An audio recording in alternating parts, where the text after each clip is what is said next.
وصلى الله وسلم على سيدنا محمد وآله وصحبه وإخوانه وحزبه.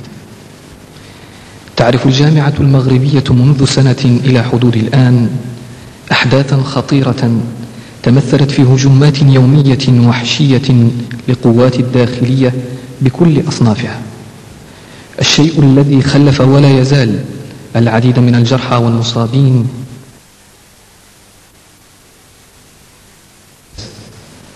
لكن ما الذي حول الجامعة من ساحة للمعرفة والعلم والحركية إلى بؤرة للتوتر وقلعة يمارس فيها الأواكس أو ما يسمى بالحرس الجامعي الإرهاب بأشكاله المتعددة؟ ما هي الأسباب الكامنة وراء هذا التحول؟ ومن المسؤول عن ذلك؟ ومن المقصود بهذه الهجومات على الطلبة الأبرياء؟ القلب يا ألم يزيد من دمعة يتم التي ارتسمت على وجه الوليد. من أين أبدأ يا جراح القلب يا ألم يزيد؟ في الثمانينيات بدأت حركة الطلبة في المغرب تنتعش شيئا فشيئا، حيث دخل الطلبة في حركات مطلبية احتجاجية تحولت إلى دينامية دائمة بفضل دخول عنصر جديد وفعال في الفعل الطلابي الحركي، الطلبة الإسلاميون. وقد تحولت الحركة التي كانت متقطعة شيئا فشيئا إلى حركة دائمة مؤطرة أحسن تأطير ومنظمة بشكل متقن ضمن لها الاستمرارية رغم الضربات الموجعة التي تعرضت لها من طرف السلطة. والنموذج اعتقالات طلبة كلية الطب بالدار البيضاء وطلبة وجدة ومراكش وفاس في بداية التسعينيات.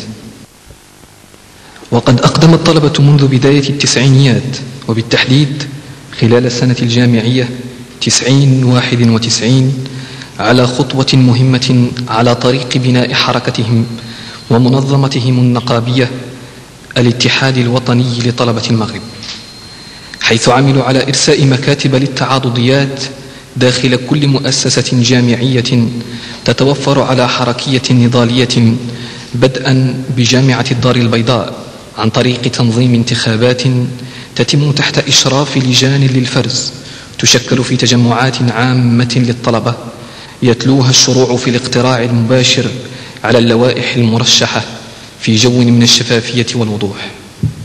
وتشهد الانتخابات الطلابية عادة مشاركة جماهيرية واسعة تصل إلى نسبة 65%، ويتم فرز الأصوات بنزاهة يجمع عليها طلاب الجامعة الذين ظلوا متشبتين بحقهم في إقامة انتخابات بعيدة عن أي تدخل من أي جهة خارجية عنهم.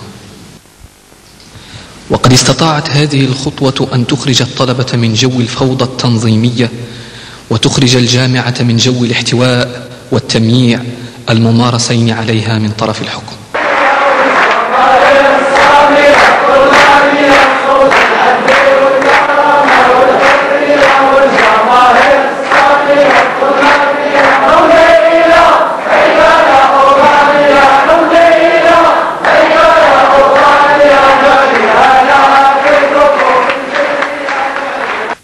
وتتوزع نضالات الطلبة اليومية من حيث الأهداف على مجالين أساسيين: الأول نقابي، حيث يلتف الطلبة عادة في إطارهم الاتحاد الوطني لطلبة المغرب حول ملفات مطلبية تهدف إلى تحسين وضعيتهم المادية والمعنوية من أجل تحقيق شعار الحرية والعدل والكرامة على أرض الواقع، خصوصا وأن القرارات الحكومية كانت دائما تأتي للإجهاز على حقوق الطلبة وحرمانهم من حقوقهم البسيطة.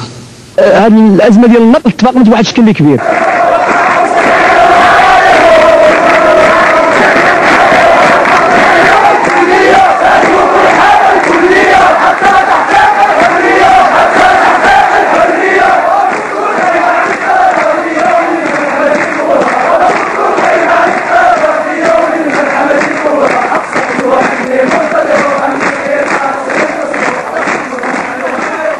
أما المجال الثاني للنشاط الذي يلقى اهتماما كبيرا في صفوف الحركة الطلابية ويكتسي طبيعة حيوية فهو المجال السياسي، حيث لا تمر قضية سواء من قضايا الشعب أو قضايا الأمة العربية والإسلامية أو تستجد فيها تطورات إلا ويدلي الطلبة برأيهم في المسألة، متخذين دائما مواقف مساندة ومدعمة لقضايا هذه الأمة وشعوبها، معبرين عن مساندتهم المادية عبر جمع التبرعات والمعنوية عبر الدعاية والتعريف بها وسط جماهير الطلبة والطالبات.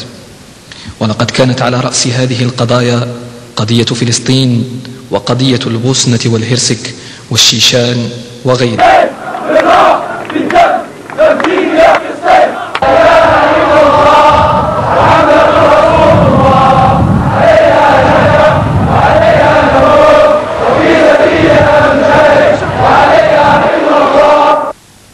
ويعبر الطلبة عادة عن مساندتهم لقضايا الأمة أيضا عبر الأنشطة الثقافية التي تنظم على شكل أسابيع أو أيام ثقافية تتضمن محاضرات وندوات وموائد مستديرة تتعرض بالتحليل والنقاش للقضايا الفكرية والحقوقية والثقافية والسياسية، ويشارك في إغنائها وإحيائها أطر وأساتذة ذو توجهات مختلفة وآراء أحيانا متناقضة.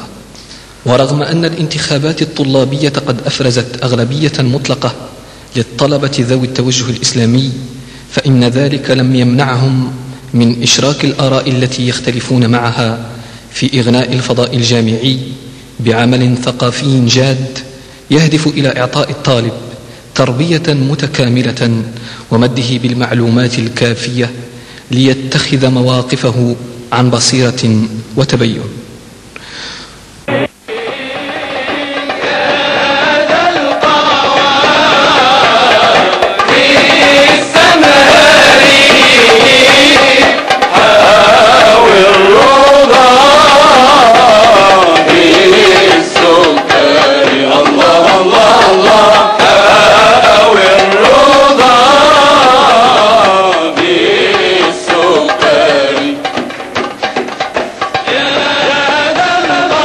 الاهتمام بالقضايا الكبرى على أي حال من الأحوال يلفت انتباه الطلبة عن ضرورة الترويح بدون نسيان مبادئهم وقضاياهم، فكانت الأنشطة الثقافية فرصة دائمة للإبداع الفني من الطلبة ومن الطالبات أيضا، الشيء الذي أعطى للنشاط الثقافي الطلابي نكهة خاصة وبعدا جماهيريا منقطع النظير.